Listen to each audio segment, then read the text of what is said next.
जा सकते हैं हम। तो हम लोग ह्यूमन जैसे इंटरनेट नहीं होगा लेकिन क्या है कि ये दोनों ये क्या है कि तो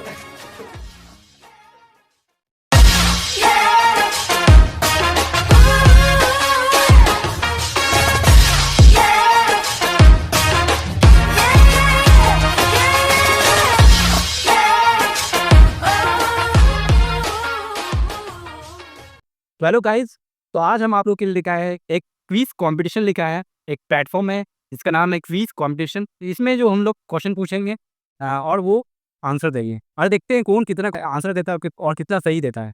तो be ready and be careful and be alert. तो हम आज इनवाइट करते हैं, please welcome from my heart and cordially invited to the mister Shahbaz Alam. He is my competitor, जो मेरा कॉम्पिटिटर है। 5 क्वेश्चन करेंगे इससे और देखते हैं ये कितना आंसर सही देते हैं और कितना सही देते हैं और क्या। तो हम चलिए इससे क्वेश्चन पूछते हैं। तो मेरा फर्स्ट क्वेश्चन है मिस्टर शहबाज आलम। तो पहले अपना इंट्रोडक्शन दे दें कि आप कौन है, अपने बारे में बताइए। My name is MD Shahbaz Alam. हम दोनों में कॉम्पिटिशन होने वाला है, जो मतलब क्विज़ कॉम्पिटिशन है। देखते हैं इसमें से कौन कितना आंसर दे सकता है। 5 क्वेश्चन हम इससे पूछेंगे और 5 क्वेश्चन ये हमसे पूछेगा। तो देखते हैं कौन कितना आंसर देता है। तो चलिए तो स्टार्ट करते हैं हम लोग। तो बहुत कम टाइम है तो हम लोग स्टार्ट करते हैं। लेट करिए स्टार्ट है। तो गाइस, तो हम स्टार्ट करते हैं क्विज़। तो यहाँ से स्टार्ट होगा quiz. My first question to the Shahbaz Alam. तो be careful. How to measure the temperature of the sun? हम सन के टेम्परेचर को कैसे मेजर करते हैं? तो बताइए मिस्टर शहबाज आलम, कैसे मेजर करते हैं, किस चीज़ से? सन के टेम्परेचर को हम मेज़र करते हैं पायरोमीटर से। पायरोमीटर से हम सन के टेम्परेचर को मेज़र कर सकते हैं। तो ये आपका आंसर है, पूरा करेक्ट है, आप सही बोला है। तो इसके लिए आपको मिलता है 5 मार्क्स बोनस। हम आपसे क्वेश्चन करते हैं। आपका फर्स्ट क्वेश्चन है मिस्टर, आश्रय तो हिता चाहिए। जो कि the value of which quantities remain same at all system of units. क्या बोले फिर आगे repeat. The value of which quantities remain same all system of unit. Okay okay, the value of which quantity remains same in all physical quantity, इसका question इनका question है। तो इसका answer जो होगा वो होगा specific gravity. Guys, specific gravity जो होता है वो एक ऐसा फिजिकल क्वांटिटी है जिसका वैल्यू सेम होता है सारा फिजिकल क्वांटिटी में। तो ये रहा। तो बताइए आंसर सही है गलत है? आंसर बिल्कुल करेक्ट है आपका। और आपका सेकंड क्वेश्चन जा रहा है कि is it easy to push an object or pull an object. Wow, it's very nice question, it's my favourite question. तो इसका इनको क्वेश्चन था कि is it easier to push an object or pull an object? It's very important question for NEET aspirant. And जो NEET aspirant जो देखते हुए please इसको फॉलो कीजिए। और ये बहुत अच्छा क्वेश्चन है आप लोग के लिए भी, इसको देखिए। तो इसका जो आंसर होगा, is it easier to push an object or pull an object?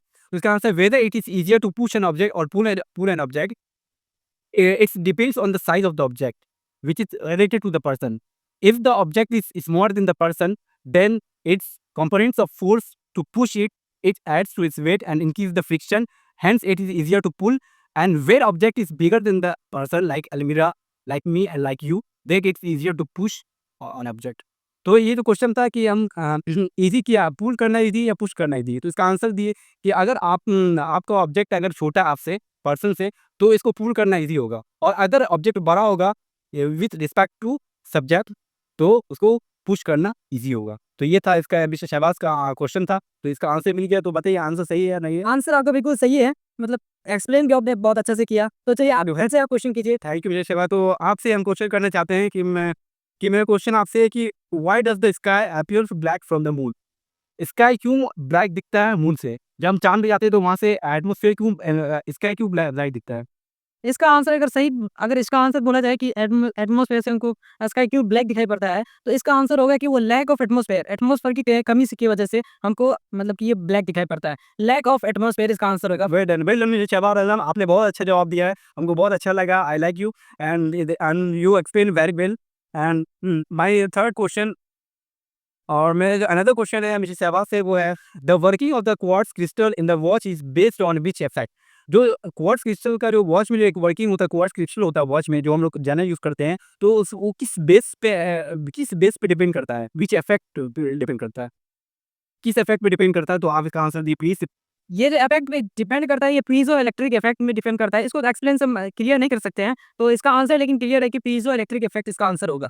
या मिस्टर शहबाज आलम, आपने पूरा करेक्ट आंसर दिया है कि पीजो इलेक्ट्रिक इफेक्ट एक ऐसा इफेक्ट है जो उसमें बेस्ड है, क्वार्ट्ज क्रिस्टल में बेस्ड है।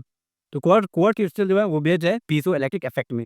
तो थैंक यू मैम, तो आपको आंसर देने के लिए। तो चलिए आप हमसे क्वेश्चन। और आपका थर्ड क्वेश्चन है कि the which scientist accidentally discovered the magnetic effect of current. Wow, it's very important, very फिर से रिपीट कर रहा हूँ कि which scientist accidentally discovered the magnetic effect of current? Answer दीजिए। तो ये क्वेश्चन है कि कौन सा साइंटिस्ट एक्सीडेंटली, तो देखो पहले हम बोलेंगे एक्सीडेंटली कोई काम नहीं होता है, ओके। एक्सीडेंटली कैसे कर सकता है कोई इंसान? और उसमें रिसर्च करता है, एक्सप्लोर करता है, उसके बाद कोई जिसका ये इन्वेंशन करता है। तो ये एक्सीडेंटली नहीं, वही रॉन्ग है, क्वेश्चन में थोड़ा मिस यूज है। तो इसका जो आंसर होगा वो होगा एक साइंटिस्ट हैंस क्रिश्चियन ऑर्स्टेड, जो लॉ दिए, जो इसके बारे में बताया, magnetic field of electric current define किए, जो आपने पढ़ा होगा 12th में। तो इसका आंसर ये है, हैंस क्रिश्चियन ऑर्स्टेड। तो बताइए आंसर करेक्ट है और नॉट? आंसर आपका बिल्कुल करेक्ट है। इस बार आपका सेकंड क्वेश्चन आ रहा है, which is the costliest edible fish in the world? आपको फिर से रिपीट किया जा रहा है question, which is the costliest edible fish in the world? Yeah, guys, it's very important question, but it's very very curious question to know, guys, ठीक है। तो ये क्वेश्चन जो है, विच इज द कॉस्टली, सबसे महंगा मछली जो खाने वाला एडिबल फिश है, तो वर्ल्ड में सबसे, दुनिया में कौन सा सबसे महंगा एडिबल फिश है? तो उसका आंसर है, हम बताते हैं, उसका आंसर है जापान ट्यूना। एक ऐसा फिश है जो बहुत एडिबल एडिबल खाया जाता है और बहुत एक्सपेंसिव, बहुत कॉस्टली होता है वर्ल्ड के अंदर।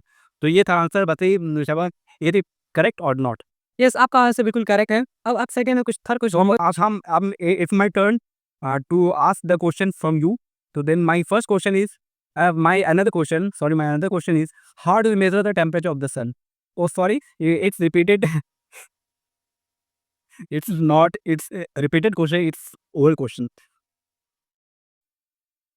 And my another question is, shall be alert and reactive. And my another question is, what converts AC into DC?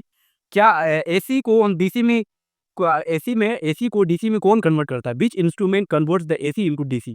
तो प्लीज रिप्लाई। आंसर आपका है कि एसी को डीसी में कौन सा इंस्ट्रूमेंट कन्वर्ट करता है? एसी में डीसी जो कन्वर्ट करता है वो रेक्टिफायर इंस्ट्रूमेंट है, वो एसी को डीसी में कन्वर्ट करता है। You are absolutely correct and it's very well done, guys. Shahbaz, yes, it's ये जो कन्वर्ट करता है AC को इनटू DC में, उसका नाम है रेक्टिफायर, एक इंस्ट्रूमेंट है। उसके बाद आप ये हो गया, ये 10 क्वेश्चन था। एंड लास्ट क्वेश्चन आपसे हो गया तो आप last question and reality question उसके बाद। तो आपका क्वेश्चन है कि can light build around corners? इसका मुझे क्या होगा? सारे ही आंसर दे दिया जबरदस्त अंदाज में। वही आप वो इट्स वेरी इंपॉर्टेंट क्वेश्चन। तो क्या can light bends around corner, क्या लाइट बेंड जा सकता है कॉर्नर में? तो इसका जो आंसर है ये बहुत इजी है कि सही में क्यों नहीं करेगा। ऑफ कोर्स लाइट बेंड करेगा, क्योंकि ड्यू टू रिफ्रैक्शन, रिफ्रैक्शन में से क्योंकि रिफ्रैक्शन में वो फिनोमेना होता है कि ये लाइट बेंड करता है। तो ये का आंसर होगा रिफ्लेक्शन, ऑफ कोर्स करेगा। तो ये था मैं आंसर किया। इट्स इज इट करेक्ट और नॉट? करेक्ट, आपका आंसर बिल्कुल करेक्ट है, बस जबरदस्त आंसर दिया यार, एक भी रॉन्ग नहीं हुआ कैसा इस फिर तो इसी में हम लोग का 10 क्वेश्चन का क्विज कंप्लीट होता है, गाइस। तो इसके हम लोग का एपिसोड, हम लोग का एक फिनाले होगा। अभी हम लोग स्टार्टिंग में फर्स्ट एपिसोड है ये क्विज का, तो आगे तक हम लोग को फिनाले तक लेके जाना है और उसपे उसको और एक जो विनर होगा उसको सिलेक्ट करना है। तो इसमें से हम बताना चाहेंगे, उम्र देते हैं, थोड़ा सा एंटरटेन करते हैं आप लोग को क्विज। तो ये क्विज का नॉलेज मिल गया। तो देखिए हमारे स्टॉर्निंग के बहुत ओल्ड पैटर्न हो गया, पैटर्न तो बहुत पुराना पैटर्न हो गया, पैटर्न बहुत पुराना हो गया। ये बाय वर्ड्स हो गया, ये माइंड सेट हो गया सबका, ये बहुत, इसे हटा दो, पुराना पैटर्न को हटाओ। गाय दूध देती है, यस और नॉट? यस, मैं दूध देती। नो, गाय दूध नहीं देती, गाय से दूध निकालना पड़ता है। कुछ बड़ा करने के लिए कुछ कुछ पाने के लिए कुछ खोना पड़ता है, बोलते हैं। Would you agree with me, yes और नो? यस, कुछ होना नो, कुछ पाने के लिए कुछ करना पड़ता है। ये बहुत पुराना पैटर्न हो गया, इसको चेंज कीजिए। आगे डर के आगे जीत होता है। Would you agree with me? Yes, डर के आगे जीत हो। नो, डर के आगे दर्द होता है, उसके बाद जीत होती है। तो ये बहुत पुराना पैटर्न हो गया, इसको रिप्लेस करो। तो ये था। तो हम कुछ मोटिवेशनल बात बोलेंगे, तो मिस्टर सहवाग ही बोलेंगे। तो पहले हम एक बोल लेते हैं, एक बहुत प्रेशियस वर्ड लाइन है कि अगर आपको अंदर से स्ट्रांग बनना है, तो अंदर से स्ट्रांग कब बनते हैं? फेलियर से, स्ट्रगल से, प्रॉब्लम से स्ट्रांग बनते हैं। अरे सक्सेस से तो हमारा दिमाग खराब होता है। और अगर आप किसी से कुछ लेते हैं तो बदले में उनको वही दो। इसको बोलते हैं ह्यूमन सिचुएशन, इसको बोलते हैं फेयर डीलिंग। तो जो आप ले रहे हो वही दो उनको। तो जैसे हम अपने बात को फिनिश करते हैं, तो हम देते हैं, I would take opportunity to the mister Shahbaz Alam, please tell anything. बोलिए, आज एपिसोड हम लोग का खत्म होता है। अब मिलते हैं अगले वीडियो में, लेकिन जब तक ये वीडियो आप देखिए, अगर पसंद पड़ा तो कमेंट में जरूर बताइएगा, और कैसा लगा कमेंट में जरूर बताइएगा। अगला वीडियो आने वाला है कुछ ही दिनों में, चलिए जरूर देखिए और शेयर कीजिए, जितना से जितना शेयर कर सकते हैं। तो हम अगला एपिसोड लेके आएंगे। तो आज के लिए इतना ही था। Thank you.